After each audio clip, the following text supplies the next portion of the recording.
de, juntamente com a igreja, juntamente com aqueles que estão aqui, nos visitando também, compartilhar da palavra de Deus que se encontra na primeira carta do apóstolo Pedro, capítulo 1.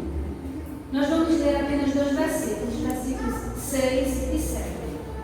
Vou estar lendo. Nisso vocês exultam, ainda que agora, por um pouco de tempo, devam ser entristecidos por todo tipo de provação. Assim acontece para que fique comprovado que a fé de vocês tem muito mais valiosa do que o ouro que perece, mesmo que refinado pelo fogo, é genuína e resultará em louvor, glória e honra quando Jesus Cristo for revelado. Amém? Amém. A igreja pode sentar.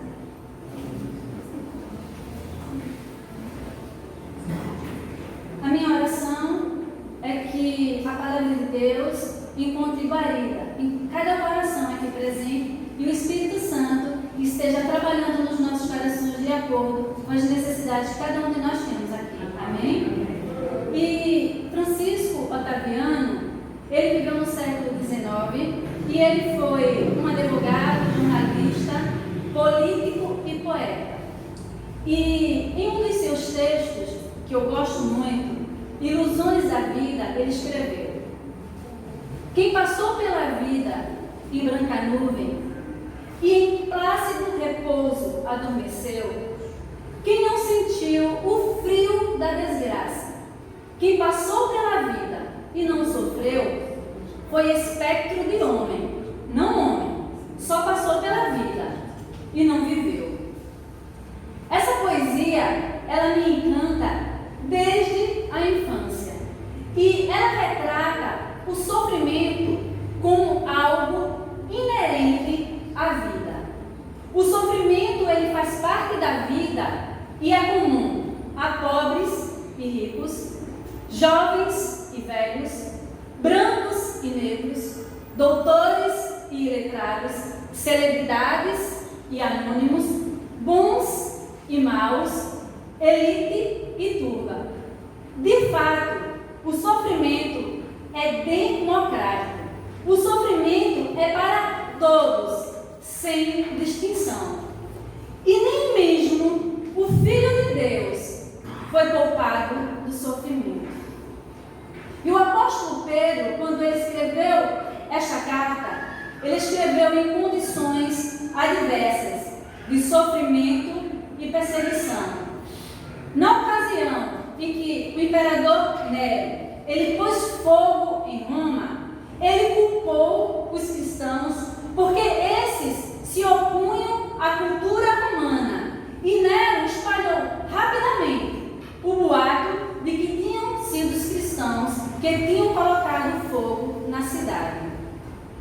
Daí uma terrível perseguição foi desencadeada contra os cristãos, que se espalharam, que se dispersaram por Ponto, Galácia, Capadócia, Ásia e Bitínia, como está no versículo 1 do primeiro capítulo desta carta. E o apóstolo Pedro, ele nos ensina algumas coisas que são importantes saber acerca das provações, acerca dos sofrimentos, quer sejam pessoais ou de caráter religioso. E primeiro precisamos entender que provação não é tentação. Embora as duas palavras, tanto provação como tentação, elas têm uma origem num único termo no idioma grego, que é peirasmos, são coisas distintas. E a gente entende o que é provação e o que é tentação dentro do seu contexto. E enquanto a tentação ela é destrutiva à fé, a provação tem propósito, não tem propósito de destruição, mas de edificação da fé e edificação do indivíduo. E nós aprendemos com o apóstolo Pedro, com a palavra de Deus, nesta noite, algumas características da provação, algumas características do sofrimento. E a primeira característica que a gente aprende com o texto que nós lemos inicialmente é que as provações ou os sofrimentos são necessários. As provações são necessárias. E no versículo 6 que nós lemos, diz que, ainda que agora, isso está na edição Revista e Corrigida João Ferreira, que eu acredito que seja a sua aí, ainda que agora importa, sendo necessário que estejais contristados. Na NVI, fala que devam ser entristecidos. E o termo dei, no grego, traduzido por necessário, ou que deva ser, significa aquilo que necessariamente precisa acontecer. É uma implicação de que é algo inevitável, que não se pode evitar. Então as provações, elas são necessárias, a princípio a gente pode dizer, porque elas são pedagógicas. Nós aprendemos com as provações. Elas servem, o sofrimento serve de aprendizado para as nossas vidas. Nós aprendemos com as provações, nós amadurecemos com as provações. As provações também quebram a nossa altivez, o nosso orgulho. As provações também escancaram a nossa pequenez, a nossa insuficiência, as nossas fragilidades. As provações evidenciam a nossa dependência de Deus. É na provação que nós somos moídos, prensados para ser extraído o melhor de cada um de nós. É na provação que nós mais buscamos a Deus. É na provação que nós mais estreitamos o nosso relacionamento com Deus. É na provação que nós mais choramos aos pés do Senhor. É na provação que mais nós ficamos prostrados ante a sua grandeza. As provações, elas são necessárias, como diz a palavra de Deus. Elas são necessárias em nossas vidas, porque caso fosse tudo sempre muito bem, nós seríamos pessoas indiferentes. O nosso ego seria inflado, alimentado constantemente. As provações são necessárias porque com elas nós aprendemos quem nós somos. As provações, elas nos colocam no nosso devido lugar. As provações, elas também são necessárias porque nelas nós adquirimos paciência, ou seja, perseverança, nós adquirimos um caráter aprovado, ou seja, experiência, e também esperança, como está escrito em Romanos, no capítulo 5, versos 3 e 4, que diz que a tribulação produz a paciência a experiência, e a experiência a esperança. As provações, os sofrimentos ainda são necessários, porque precisamos seguir o exemplo do Senhor Jesus, que sofreu, que padeceu por cada um de nós.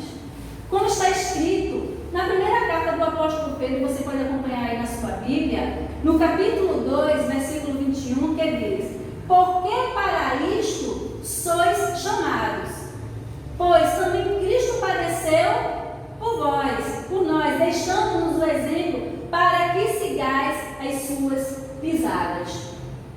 O apóstolo Pedro aqui, nessa ocasião, ele usa a figura educacional de uma criança que aprende com um caderno de caligrafia. Talvez o caderno de caligrafia, se não para todos, mas para a maioria das crianças que se encontram aqui, elas nem saibam mais o que é esse caderno de caligrafia. Mas os mais velhos sabem o que é um caderno de caligrafia. É um caderno que a gente começa a aprender a escrever, né?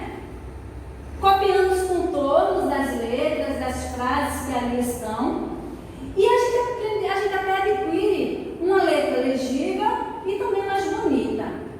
E a palavra exemplo que o apóstolo Pedro ele usa nesse texto refere-se aos contornos claros das letras sobre os quais os alunos que estavam aprendendo a escrever faziam os seus traços.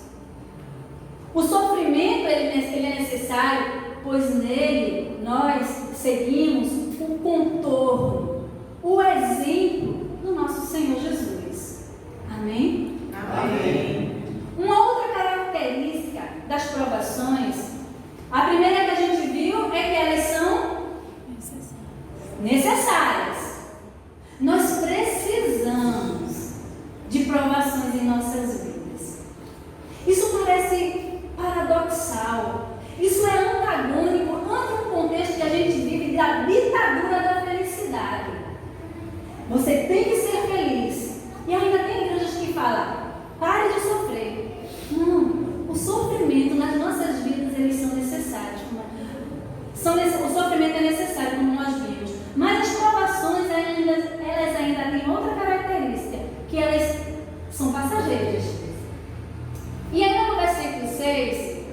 palavra de Deus diz que, sendo necessário que estejais por um pouco contristados. Isso na revista e corrigida. E na NVI, ainda que agora por um pouco de tempo devam ser entristecidos. Olha só. O termo aqui, Origon, traduzido por um pouco ou por um pouco de tempo, por pouco tempo, por algum tempo, é relativo a uma extensão temporal relativamente breve, de forma resumida. Eis uma notícia: a provação, o sofrimento, mais cedo ou mais tarde chega, mas passa. A provação não vem para ficar. A palavra de Deus diz que ela é transitória.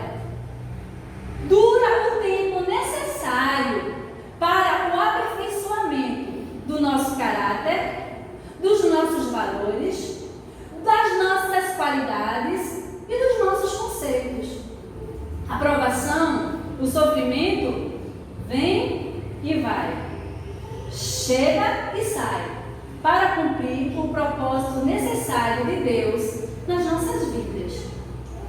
Na segunda carta aos Coríntios, no capítulo 4, versículo 17, a palavra de Deus fala: o apóstolo Paulo, inspirado pelo Espírito Santo, ele diz: porque a nossa leve e momentânea tribulação produz para nós um peso eterno de glória muito excelente. É uma glória eterna que pesa mais do que as tribulações. Mas o segredo aqui que eu quero chamar a sua atenção, nesta passagem da segunda carta aos Coríntios, no capítulo 4, versículo 17, é que a palavra de Deus nos diz que a tribulação, ela é momentânea. A tribulação, ela é passageira. Doença passa. Crise nos relacionamentos passa. Crise financeira passa. Dor passa. Perseguição passa. Opressão passa. Porque a tribulação, o sofrimento, a provação, a palavra de Deus fala, é leve e algo momentâneo.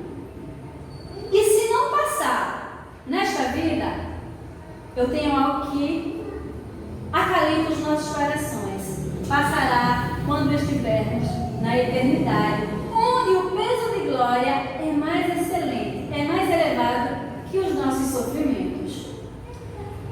Ainda em Apocalipse, no capítulo 21, versículo 4, a palavra de Deus nos diz que chegará um dia que Deus limpará dos nossos olhos toda lágrima.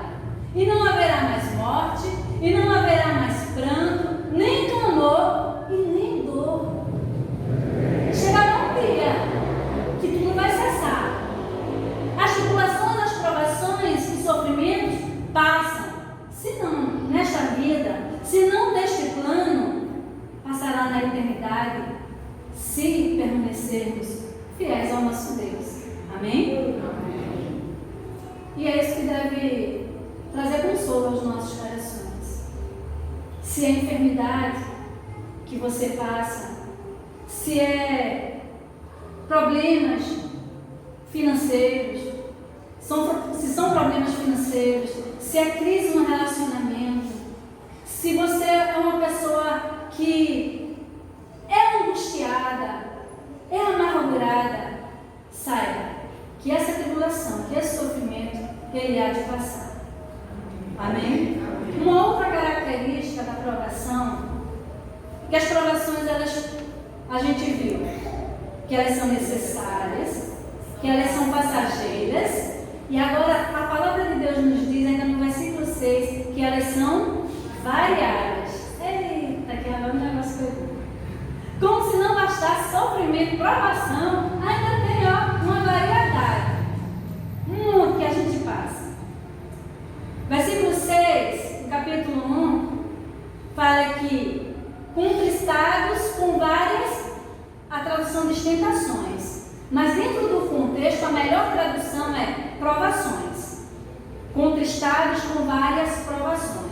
Na Nova Versão Internacional fala: devem ser entristecidos por todo tipo de provação. E o termo grego, poiklos, traduzido por variadas, por todo tipo, diversificada, vários tipos, é relativo ao que existe numa variedade de espécies. No caso dos destinatários da carta do apóstolo Pedro, estes crentes, eles lutavam contra a perseguição, que envolvia morte e expoliação, ou seja, o confisco dos seus bens. E essas várias provações que o apóstolo Pedro fala, que a palavra de Deus fala, também significam todo tipo de sofrimento, todo tipo de adversidade, nos relacionamentos, enfermidades, finanças, decepções, injustiças. Contudo, assim como as tribulações, assim como as provações, os sofrimentos, a palavra de Deus diz que são variados, a graça de Deus, ela também é variada. E o próprio apóstolo Pedro, que fala das variadas provações, ele fala da multiforme graça de Deus. Lá na sua primeira carta, a gente está estudando esses dois versículos, no capítulo 4, versículo 10, quando ele fala da multiforme graça de Deus. E o termo no capítulo 1, no versículo 6, para as várias provações, é o mesmo termo para a multiforme graça. Isso quer dizer que em meio às turbulências da vida, em meio às tempestades que nos assolam, as angústias que tentam nos consumir, o diagnóstico que nos abate, a enfermidade que nos derruba, para essas variadas provações existe a multiforme graça de Deus. É graça divina para cada um dos momentos difíceis que nós passamos. Meus irmãos, ai de nós, se não fosse a graça de Deus, graça essa que nos sustenta, em meio a todos os dissabores, em meio aos desgostos e desgraças que nos sobrevêm. Ai de nós, se não fosse a graça de Deus. Eu vou ler aqui um texto um pouco longo da segunda carta, que se encontra na segunda carta do apóstolo Paulo aos Coríntios, no capítulo 11, dos versos 23 ao 28. Porque o apóstolo Paulo, ele lista aqui seus variados sofrimentos, suas variadas tribulações, suas variadas provações. E esse texto, ele traz isso para a gente. E diz o seguinte: são ministros de Cristo? Falo como fala de mim, eu ainda mais. Eu trabalho muito mais em açoites, mais do que eles, em prisões, muito mais, em perigo de morte, muitas vezes. Recebi dos judeus 5 quarentenas de açoites, menos 1. 3 vezes fui açoitado com varas, 1 vez fui apedrejado, 3 vezes sofri naufrágio, 1 noite e 1 dia passei no abismo. Em viagens muitas vezes, em perigos de rios, em perigos de salteadores, em perigos dos da minha nação, em perigos dos gentios, em perigos na cidade, em perigos no deserto, em perigos no mar, em perigos entre os falsos irmãos, em trabalhos e fadiga, em vigílias muitas vezes, em fome e sede, em jejum muitas vezes, em frio e nudez, além das coisas exteriores, me ofende cada dia o cuidado de todas as igrejas. Eu leio esse texto, quando eu termino o passo. Essa lista me impressiona e particularmente me constrange a falar dos meus sofrimentos, das minhas provações, me constrange. O apóstolo Paulo, nessa passagem, ele lista os seus sofrimentos. Nós vimos aqui trabalho árduo, açoites, prisões, perigos de morte, quarentenas, de açoites. Ele foi apedrejado. 3 vezes ele especifica, sofreu naufrágio. Ele esteve em abismo. Ele passou por perigos de rios, de salteadores, perigos entre os judeus, os gentios, os falsos irmãos. Que existe isso, viu? Ele passou perigos na cidade, em desertos. E como se não bastasse, ele passou fome, sede, frio, nudez. Variadas as provações do apóstolo Paulo, não? Como se não bastasse essas variadas tribulações, essas variadas provações, o apóstolo Paulo, ele nos apresenta no capítulo 12 da segunda carta, dos versos 7 ao 9, uma provável enfermidade que ele era cometido, que ele denomina como espinho na carne.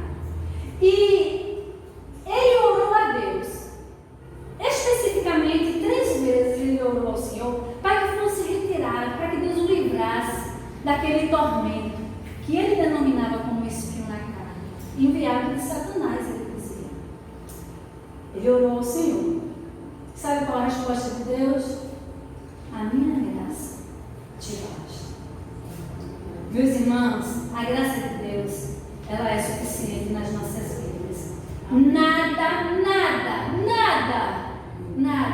Nada é mais consolador do que a graça de Deus. Graça que nos sustenta, graça que nos fortalece, graça que nos dá esperança. Portanto, para cada momento difícil na vida, para cada sofrimento, para cada provação, ore ao Senhor.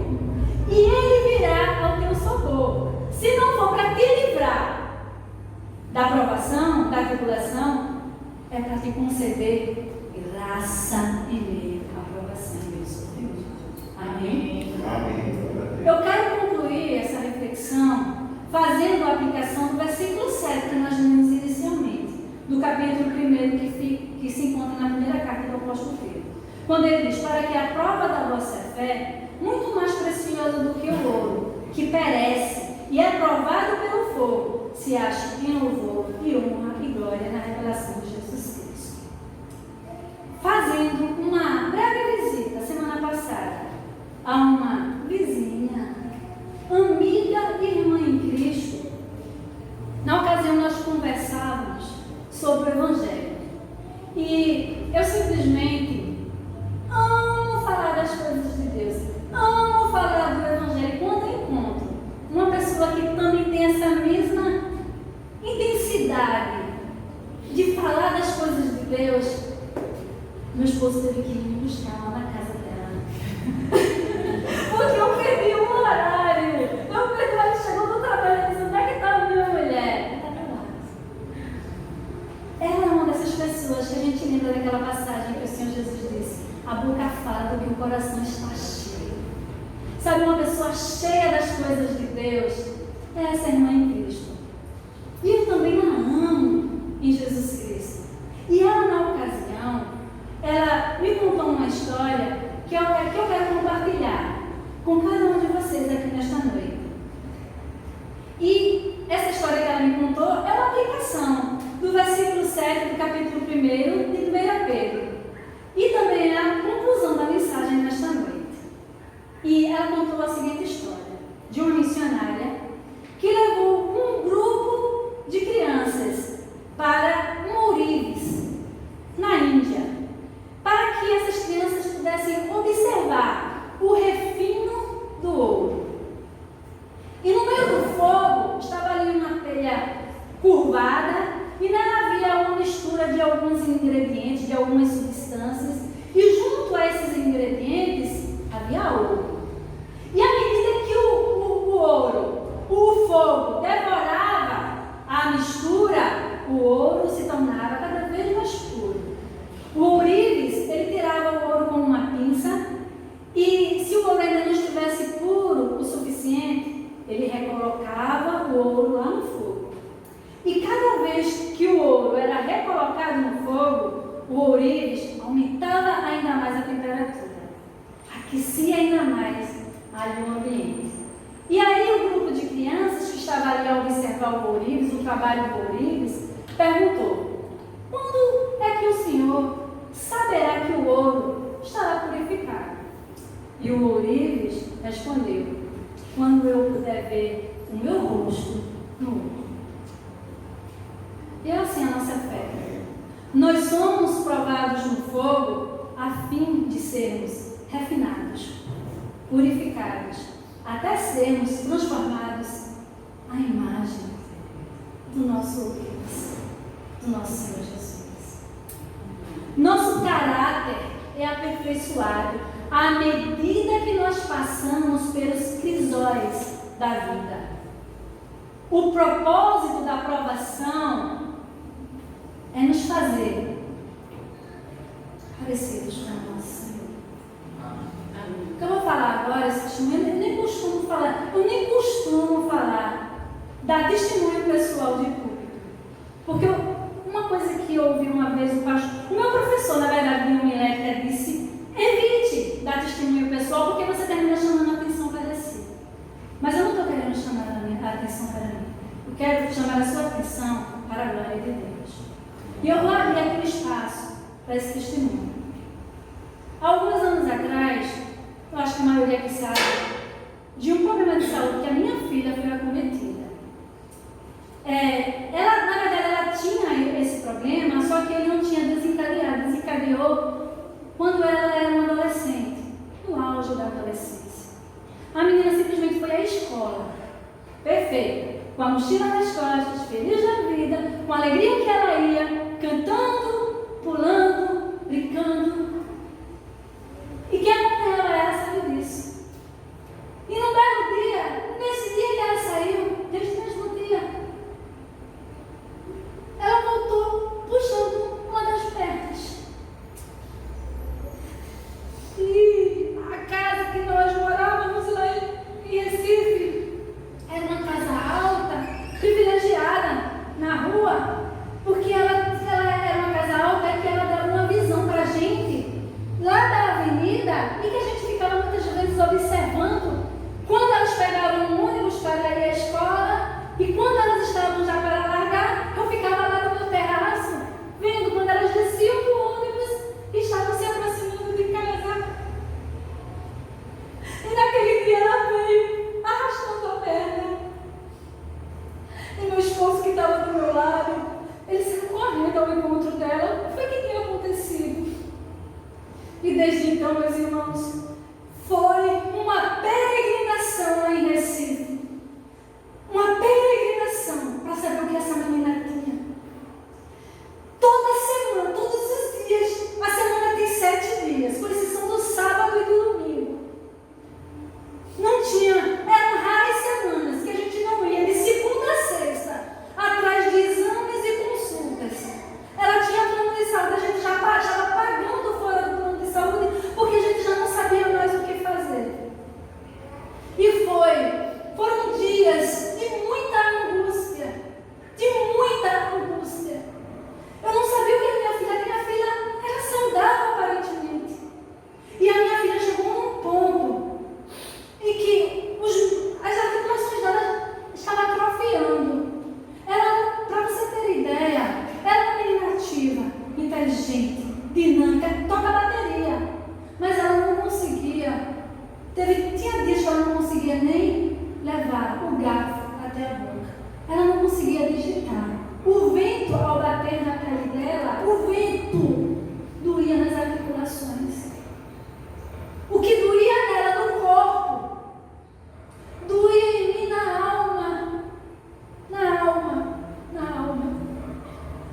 E para resumir a história, Deus nos conduziu, Deus foi à nossa frente. E eu costumo dizer, e lá em casa eles sabem, que por via de regra, Deus usa samaritanos em nossas vidas. Quantas vezes nós tivemos a mão estendida de um samaritano, ou seja, pessoas que não eram crentes, estenderam a mão para nós. E na época,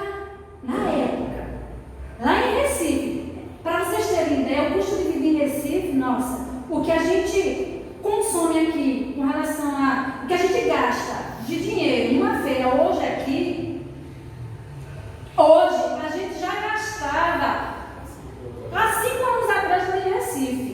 Para você ter, o custo de vida é altíssimo, altíssimo. E lá, uma pessoa me conduziu a um médico, que ela disse, aqui em Recife, no Hospital Português, que é um hospital particular, referência lá em Recife, esse médico é o cara. Aqui dentro desse hospital, um hospital enorme, enorme. Aqui dentro desse hospital, os médicos, quando não sabem o que fazer, eles vão para esse daí, Doutor Chicão, ele era conhecido. Ele é o cara. E eu andava, meus irmãos, com uma bolsa plástica lotada de exames que não dizia nada, que não mostrava nada da menina. E ela disse, essa pessoa me disse, só me dê os exames dela. E aí eu entraria em contato com você. E aí eu peguei, eu disse, meu Deus, aqui vai a história dela, né? Se eu precisar de fazer tudo de novo, como é que vai ser? Já havia um mês. E aí eu entreguei. Eu disse, Senhor, eu acredito que é o Senhor que tem conduzido, vou entregar.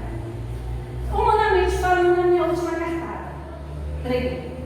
E eu já tinha orado ao Senhor, dizendo, eu não estou mais suportando. Porque eu sou fraco, sou limitada. Aí o Senhor, com a sua graça. Aí naquela mesma semana, ela liga para mim e diz assim, olha, venha que o doutor Chicão vai atender você e sua filha. Só que a consulta com o doutor Chicão,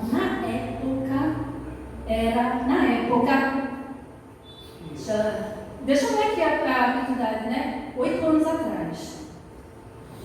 Era R$500. Ele era um médico top em Recife.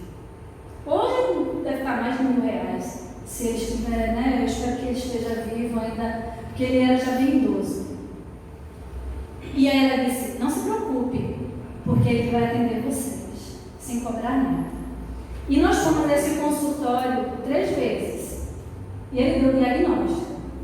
E disse a síndrome que ela tinha, e disse o tratamento. Que até então, a gente tem feito esse tratamento, que tem ajudado ela nessa condição que ela tem. Mas eu quero chamar a sua atenção para uma coisa, ela não foi curada. Ela convive com a síndrome. Ela convive. Ela chegou para mim, porque enquanto estava o meu esposo e a minha filha mais velha na labuta, eu estava correndo com ela para cima e para baixo, lá de Recife, sendo motorista, sendo enfermeira, porque também quando as articulações, quando havia subluxação, o fisioterapeuta me ajudou a colocar no lugar, eu estava sendo psicóloga, estava sendo um monte de coisa na vida dela. E a gente conversava muito. E aí eu tinha uma preocupação muito grande com aquela menina, que era dela enfraquecer na fé. Ela estava no auge da adolescência dela e de repente vem aquela enfermidade que muda totalmente a vida dela, que paralisa a vida dela por um bom tempo, que atrasa muita coisa na vida dela. E eu disse, meu Deus, gente, eu me preocupava mais com a fé dela, às vezes, que com a convicção dela. E eu sempre conversando, que ainda tinha que ser assim, dar uma orientação espiritual para ela. E ela chegou para mim e disse, mãe, não se preocupe com isso não. A minha fé está mais forte que nunca, sabe por quê? Porque antes dessa enfermidade, eu ia à igreja. Eu tinha uma vida assim, tão boa, porque ela disse para mim, que eu não me preocupava com nada, não me importava com ninguém. Eu era um tanto egoísta. Eu estava tanto no meu mundinho confortável, que eu não olhava as coisas em minha volta. E essa enfermidade veio para me ensinar, para fortalecer a minha fé. E eu precisava dela. Sabe o que é isso? Graça. É graça. É a graça de Deus que nos consola e nos sustenta. Fala aos nossos corações.